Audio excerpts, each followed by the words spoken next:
se ja vratim ranije sa posla, mislim, trojac bez kormilara i to. Ovo mi je nekako priraslo srcu. Evo, 7. sezona, 8. godina. Kako sam ja porastao, tako je i taj Aleksandar.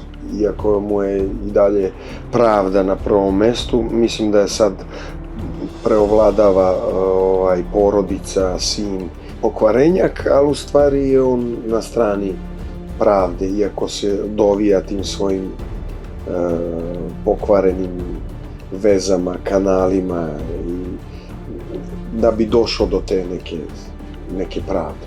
Kad vidiš te neke ljude koji su posle 12 sati veoma ljubazni i prijatni i nasmejani i ne znam, posle overtime-a, ne znam, 14 sati dobiješ osme, onda nam ne treba ta zadnja klapa u smislu proslavi kao sad slavimo kao nešto. Nekako nam je ovaj period najteže pao jer smo prve kadrove lupili u kratkim rukavima i kad vidiš da je od avgusta nekog, a sad je već 17. novembar i vreme se menja, nekako mi je drago što se završava. Nezgodan je period. Takav je život. Nikad ne znaš šta nosi dan, šta nosi noć.